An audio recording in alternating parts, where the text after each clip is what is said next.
Thank you very much. Thanks to your cherished viewers. Something, it's a very interesting discussion we are having this morning, and the expose and exploration we are making into the legal realm is going to help strengthen our democracy. Now, this is my take on the matter. You've spoken about the transmittal. You've spoken about the conduct of Mr. Speaker and the letter coming from His Excellency the President. Samson, before I actually proceed, I'd like us to read the second paragraph of the letter from Nana Asante Bediye too. The second paragraph. And it says, the office is aware of 2 pending applications for an order of interlocutory injunction, both filed on 7th March 2024 in the Supreme Court in Dr. Amanda Odoi versus the Speaker of Parliament and the Attorney General on the 11th of 31st 1/3/2023, Richard Sky versus the Parliament of Ghana and the Attorney General, respectively, to restrain you and Parliament from transmitting the bill to the President, and also to restrain the President from signifying the assent to the bill pending the final determination of. That's the second paragraph. So the cease and desist takes its precedence from the second paragraph. He's saying that don't send it to us. Cease and desist. Why? Because there are pending applications seeking to restrain you. There is a pending application, not pending applications. There is a pending application. And again, seeking to restrain you. Let's also expose that faulty and false claim by the presidency. There was 1 injunction application pending. Absolutely. Amanda's application had been determined in July. Yes, I'm reading the letter in its totality. Right, That's why I want to put it within. That's correct. That's correct. So, if you look at Richard Sky's reliefs, very clear. Do not transmit.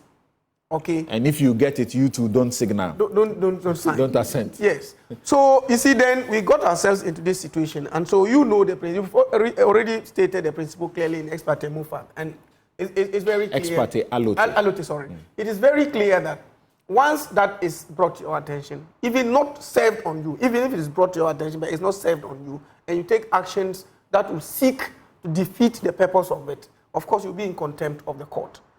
But you see, there's a novel situation that we found ourselves in. And I think that there's a very serious matter about this constitutional principle of separation of powers. That's right. That we have, which is being played out here clearly, with each of the organs trying to assert their independence over the other because of the 3 arms and all that. If you look at the content of Chapter 8, Chapter 10, and Chapter 11, that if you look at that's Article 57 onwards, then Article 94 onwards, and Article 125 onwards, about the 3 arms.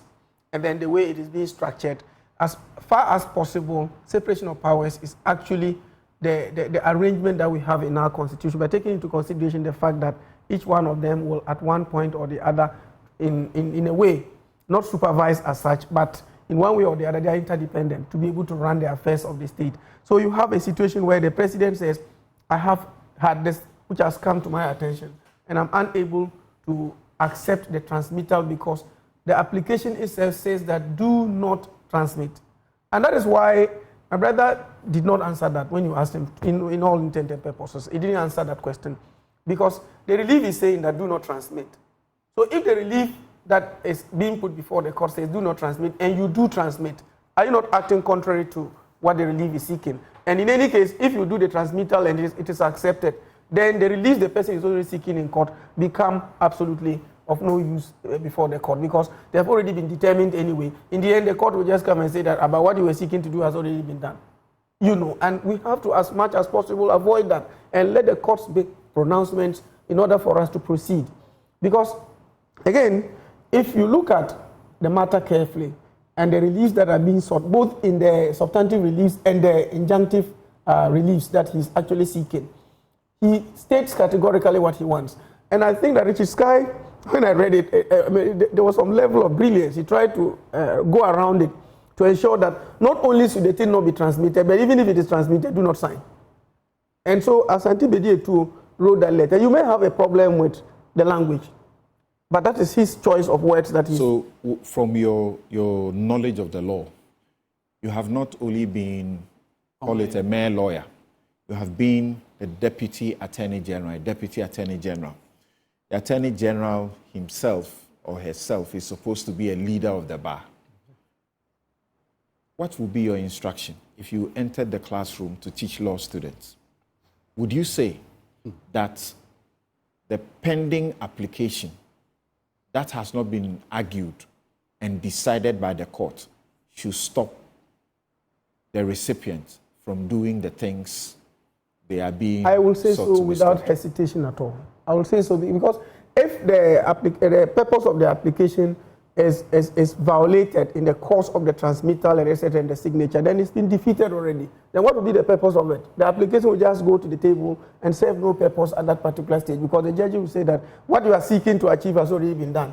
So we are unable to make any pronouncement and all. And they've done that quite a number of times. Sometimes even long after whatever they were seeking to injunct or prevent has happened, then the court comes to say that even what you were telling us to do, unfortunately, has already been done. So we are unable to make any pronouncement because it will be of no effect and etc. Several times that has been done.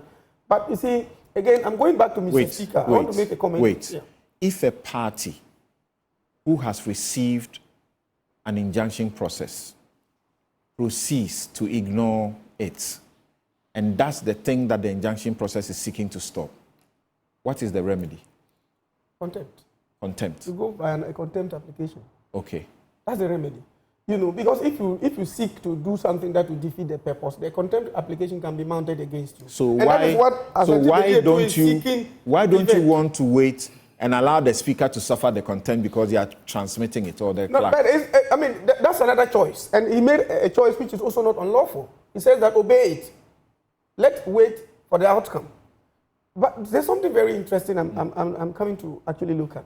You see, people are misunderstanding the import of the injunctions filed by Richard Sky and that which has been filed by my good friend Rockson Dafeamekpor. The two are totally different. And I would like us to, if with your permission, I would like to look at just the content of the two. You see, what Dafeamekpor is seeking to do is that there are a number of ministers whose appointments, according to him, the appointments were revoked. According to the letter from the president. The appointments were revoked. Yes. I'm just talking about the content of the suit. Once the appointments were revoked, and subsequently the president reassigned them, he said that that was unlawful, and that the president could have only renominated them for consideration by Parliament. Now he mentions the Honorable Henry Kote, he mentions Asen Subwache, he mentions my brother Abanga Abdullah, and a number of others, and said that by that letter, all the president could do was to renominate them for consideration by Parliament, prior approval of Parliament. Now, the ministers who were actually transmitted to Parliament and vetted do not form part of those he's talking about. All those who were vetted are not part of those he's talking about. So, what is the purpose of that suit? You are seeking to say that Mr. President should have reassigned without revoking because he cited the authority, which is very clear to all of us, that just reassign, don't revoke, and then reassign. Because if you have revoked, then you have to renominate for prior approval of Parliament. And I'm saying that all those ministers he has talked about were not before the Parliament of the Republic of Ghana. They were not being vetted. So, and if they were not being vetted and the processes and consideration for the president's nominees for ministerial appointment do not include them, to what effect? Who are those who have been vetted? What I'm saying is that... Who are those who have been vetted? Oh, quite a number of them have been vetted. Who are those? You have, of course... No, not the persons. Yes. Which category do they belong? Those who have been vetted, some of them, in fact, were already ministers. Others were not ministers. Okay? And some... If you were a minister of state and you are appointed a substantive, a deputy minister, you are appointed a substantive minister or a minister of state, you go for vetting again. Mm-hmm. For example, Abina Osayasari, finance, she was deputy, and then she was nominated as a minister of state, so she had to go through vetting. So we know now, that. If you look at, can you say for a fact that all those vetted, none had their appointment according to the letter revoked and reassigned? So that is the point. Assuming without admitting that all of them even had their appointments revoked and reassigned, then they have gone through the vetting process. And so Rockson Dafeamekpor's suit will die on arrival. What he's asking for is what has actually happened. The process is not complete. Yeah, but that's what he's asking for. which he's seeking to remedy, has actually been complied with. He's saying that, hold it. The letter from the president, if you just read the first line, it will help you greatly. No, but because you see, this is the letter from the president with respect. It says, exit from office. The president of the republic, Nana Addo Dankwa Akufo-Addo, has relieved the following ministers and deputy ministers. Absolutely. So let's not make a confusion here. I think that is not in question. The question is that those the president purported to or said their appointment have been revoked. Yes. They have not been presented to Parliament at all. Yes. So what were you? They have not been presented to Parliament. Do you get the point? No. Those he said their appointments have been revoked. Yes. And then later said they are reassigned. Those people have not been presented to Parliament at all. Yes. There are two categories. No. We know. So that category that Rockson is challenging have not been presented to Parliament at all. So, yes. Because the intention is not to present them to Parliament. And he is saying you must present them to Parliament. No. So the question he's asking now is that those who have appeared before Parliament, they do not belong to the category whose appointments were revoked. So why are you not dealing with them? But senior, respect to, if you look at the list, there are two categories, ministers and deputies. Question, Fatima Abubakar was a deputy minister of information, correct? Yes. Has she not been presented? She has been presented. You understand? She has been presented. At that time, she was deputy. She was not. Her appointment was not revoked. It's under the list of those. Rockson is challenging those whose appointments were revoked. I get you. If her appointment was revoked and she has been presented to Parliament, then Rockson doesn't have a case. You get the point? Good. So the point I'm making is that there are two categories. Yes. All these two categories are subject matter of this litigation. No. Because you see, no, they are not. You see, let's not confuse the issue. The communication from the president, which I have. If you allow me, go ahead. You see, if you allow me, I'll make my point. You see, there are two categories of people. Correct. I stated to you that some have not been brought to Parliament at all. Correct. And for me, and Rockson insists they should be brought to Parliament. Those people. Yes. He's seeking his release based on those who have not been brought to Parliament. All right. And so if they have not been brought to Parliament and you are going there, then what are you injuncting? What are you injuncting?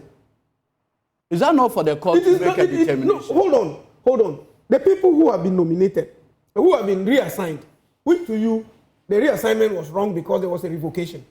Admitted or without, assuming without admitting that what you said is right. Those people have not been presented to Parliament. So what processes are you stopping in Parliament? Okay, let's not create an argument there because there's none. There's none. So I'm saying that, you see, I don't want to sound sub judice in the matter because it is before the courts. But Rockson tried to cure a mischief, and in seeking to do so, he created a very huge mischief. And you see, the mischief is created deliberately because there's an attempt to equalize. So because Mr. President said, don't bring the thing, if you bring it, I won't even sign because there's a process. Then Mr. Speaker says, in the same way, eat your own, have a dose of your own medicine. But the Attorney General calls it tit for tat. Yeah, it's totally different. But because you see, two letters. Ediji, hold on. You see, it would be unfair on the part of the... Ediji, hold on. Please, hold on.